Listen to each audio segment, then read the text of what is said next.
All video clips in this production are used under the fair use exemption for commentary and educational purposes only. Please keep that in mind, YouTube. Merlin wants no smoke, but the truth will stand when the world's on fire. This morning, an ROV, or remote operated vehicle, from the vessel Horizon Arctic discovered the tail cone of the Titan submersible approximately 1,600 feet from the bow of the Titanic on the seafloor. The ROV subsequently found additional debris. In consultation with experts from within the Unified Command, the debris is consistent with the catastrophic loss of the pressure chamber. Upon this determination, we immediately notified the families. I was watching that video earlier with a friend, and we were wondering what were we missing while we were watching that. And I almost took it off of what this project was going to be, but I think this will make you understand, like I did, the importance of it.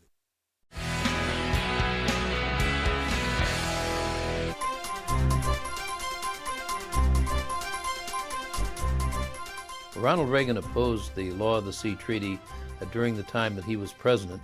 I remember well those discussions before the National Security Council. He also opposed it even before he became president. And his major concerns were, first of all, that it would cause a loss of sovereignty to the United States. Secondly, that it would establish a supervening governmental agency over all the nations. And thirdly, that it involved a socialistically styled central planning and central governing authority over 2/3 of the world's surface, namely the sea and the seabed.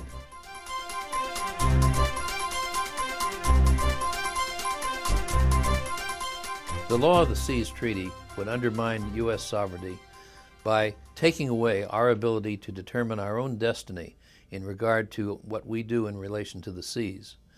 It also would keep us from doing what we do now, which is handling on a bilateral or multilateral basis agreements with other countries dealing with specific subjects. Instead, it would create a vastly powerful, overwhelming governmental authority which would encompass all aspects of our maritime activities.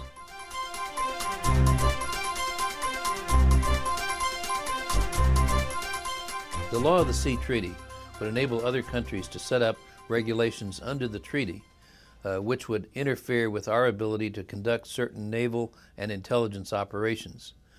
And if we were parties to the treaty, it means that then we would be in violation of a treaty to which we were signed as a member. Whereas at the present time, we don't have those restrictions on what we may do in the interests of the national security of the United States.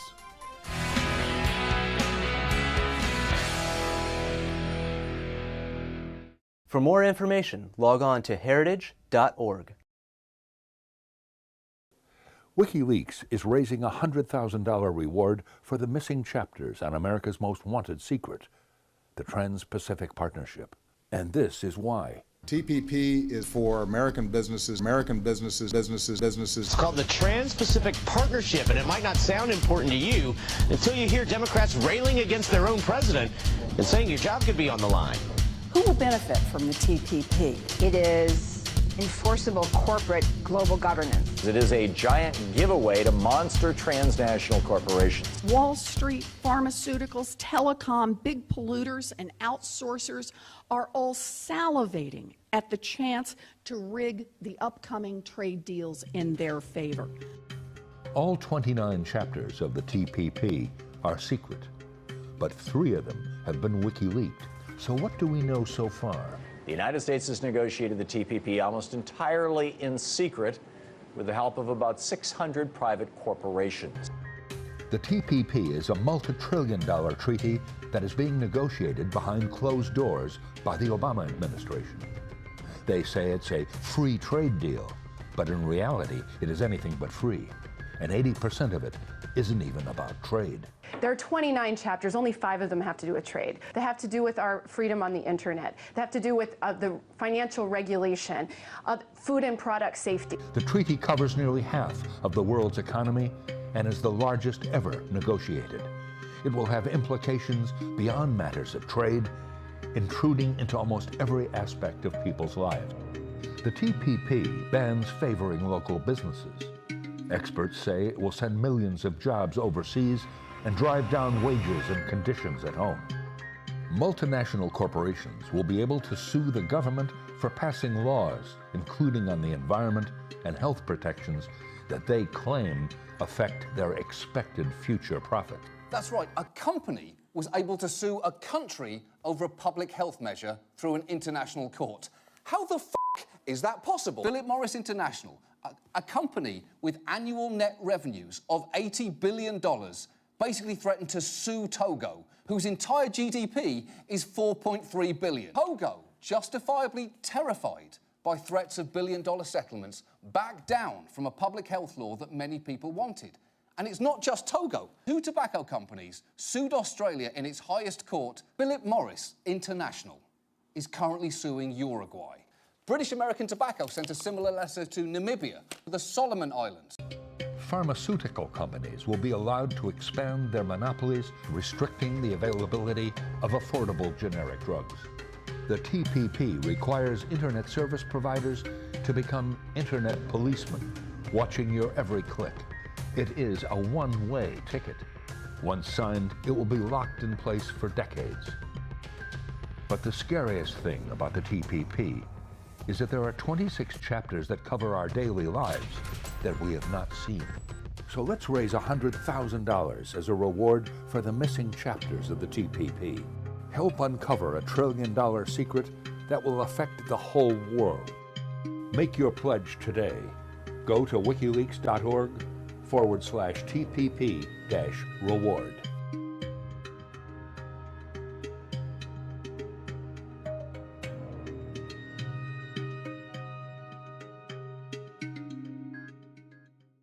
WikiLeaks is back in the news after it published Wednesday part of the secret text of a massive new trade pact called the Trans-Pacific Partnership, or TPP. For the past several years, the United States and 12 Pacific Rim nations have been negotiating behind closed doors on the sweeping agreement. On Wednesday, WikiLeaks released a 95-page draft of a TPP chapter focusing on intellectual property rights. WikiLeaks editor-in-chief Julian Assange appeared in a YouTube video Tuesday talking about the leak. We released today the secret intellectual property chapter, what they call intellectual property, but it's actually all about how to extend the monopoly rights of companies like Monsanto, which has genetic patents over wheat and corn, extending the ability of Disney to criminally prosecute people for downloading films, prosecute internet service providers. Japan introducing something they call a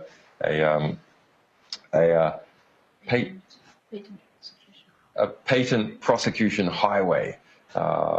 Japan has, and so we released all their secret negotiating positions for all 12 countries. The WikiLeaks release of the text comes a week before TPP Chief Negotiator Summit in Salt Lake City, Utah.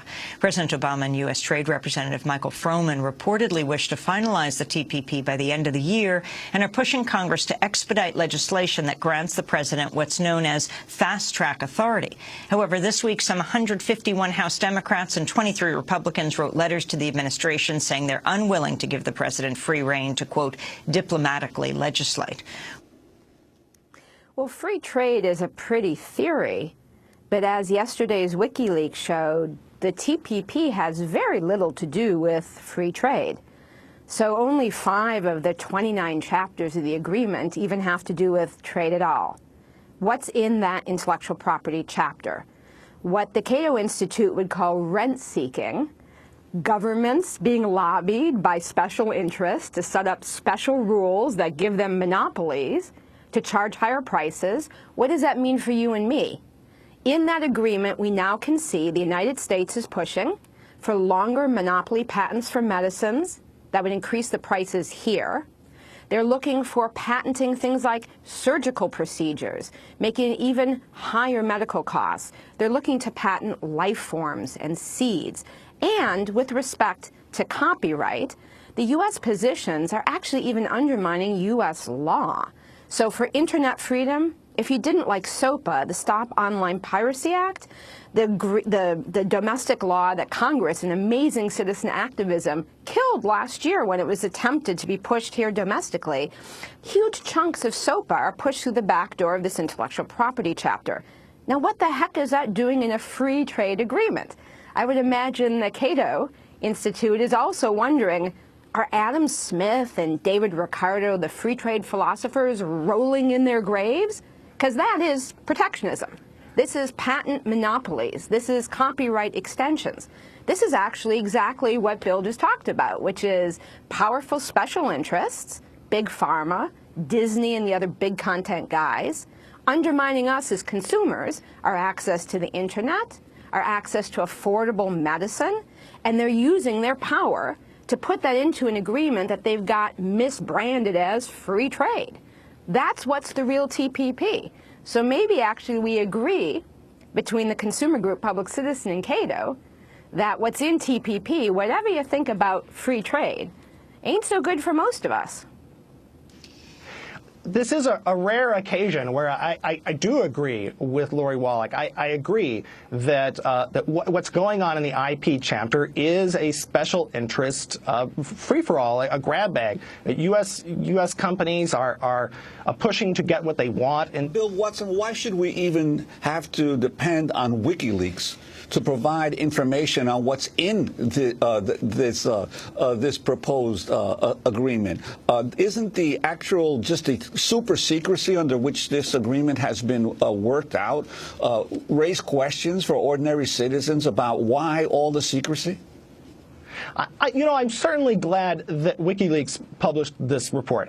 Personally, I like to be able to read it. It's very interesting. I wish that they would publish the rest of it to show us the rest of the draft text. I don't think that it would be, at this point, particularly harmful to the agreement to let it... Wallach, what most surprised you about seeing the TPP agreement for the first time yesterday, the WikiLeaks leak? Well, first of all, this is extraordinarily secret. I've followed these negotiations since 1991 with NAFTA.